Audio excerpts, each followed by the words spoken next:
Everyone.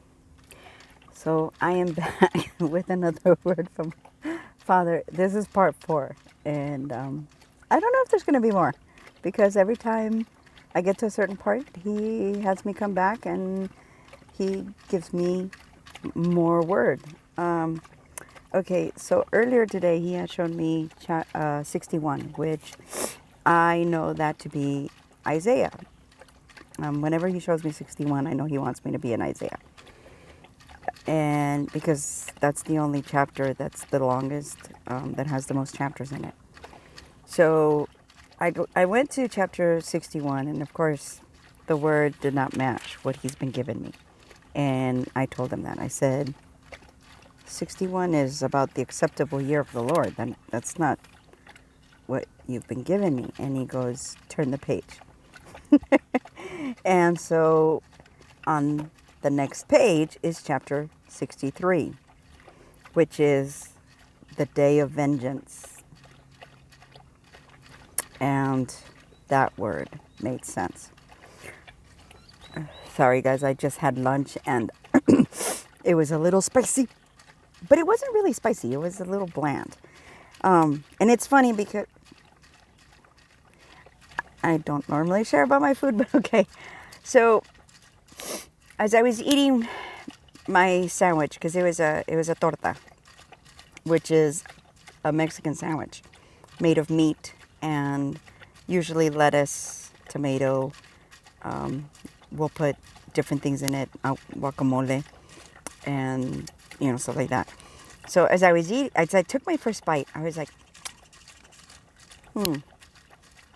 it's a little bland. Now, I don't typically put salt in my food at the table, but I will season my food when I'm cooking it.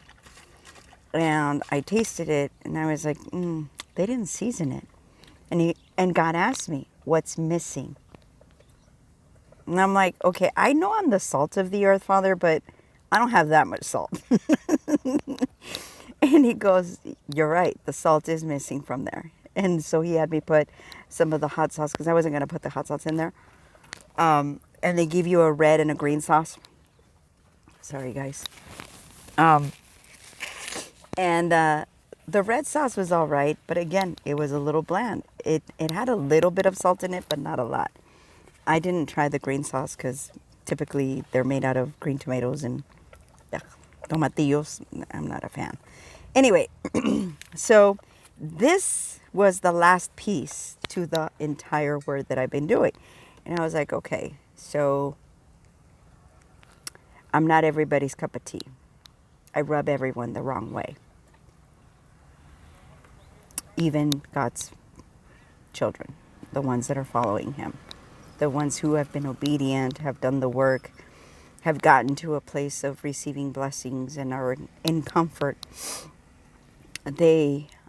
I also rub them the wrong way, because the way God showed it to me is the type of iron that I am is very specific, and it brings out the hidden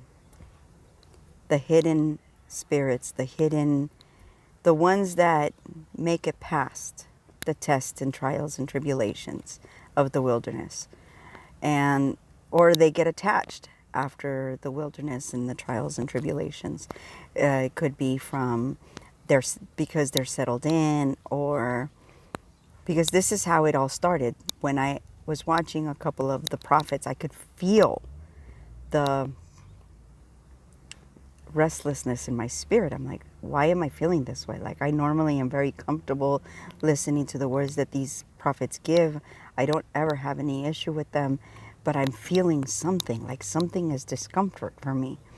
And that's when God led me down this rabbit hole of judgment. Do my prophets no harm?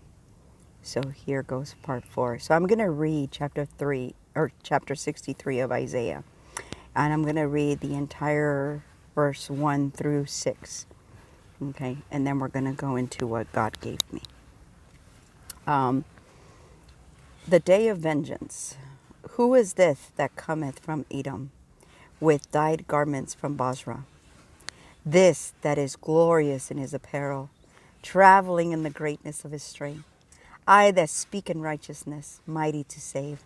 Wherefore art thou red in thine apparel, and thy garments like him that tradeth in the wine fat.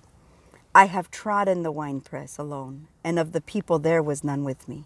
For I will tread them in mine anger, and trample them in my fury, and their blood shall be sprinkled upon my garments, and I will stain all my raiment. For the day of vengeance is in my heart, and the year of my redeemed is come.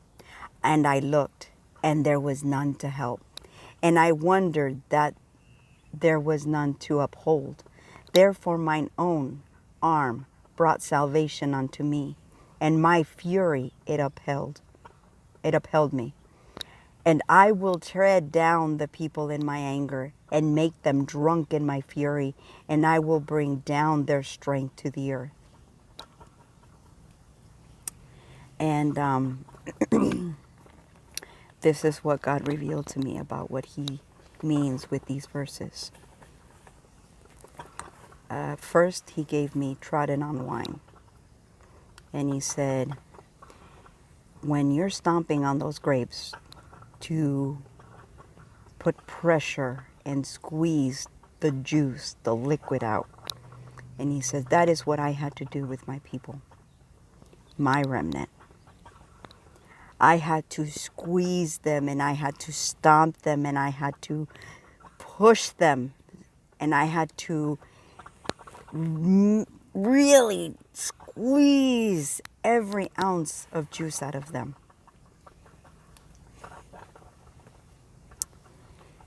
So that's what he's had to do to us, to get us to a place where we no longer stink in his sight, that we no longer make him crinkle up his nose.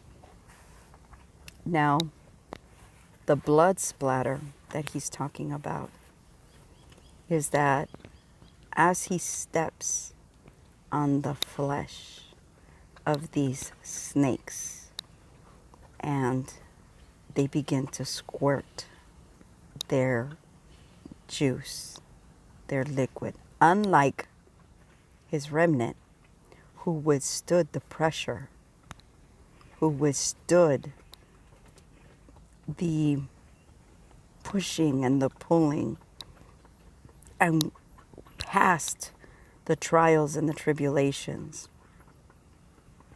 These individuals that he's about to step on will not withstand his pressure. They will not withstand his pushing and his pulling. Many of them will die in the middle of the splatter. And if you remember, when Jesus was baptized and God sent the dove, and he said to anyone who was there listening that this was his son, and in him he was well pleased. There will be no such thing for these people. And their blood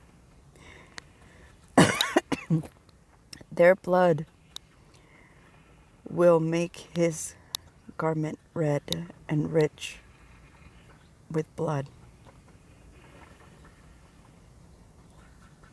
The garments of God will be filled with their blood. And it's interesting because as I was finishing this last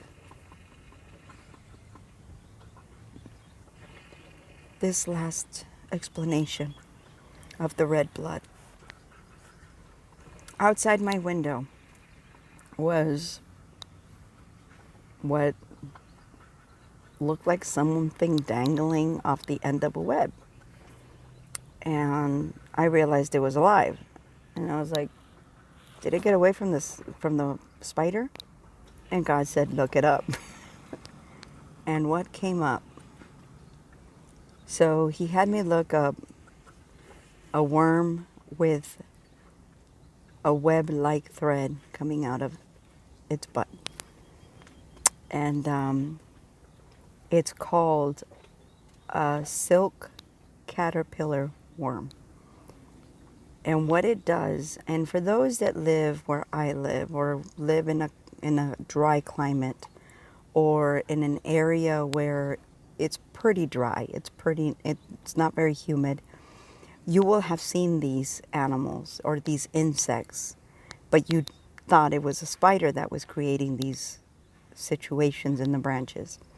And what they will do is they will wrap the branches together in a web.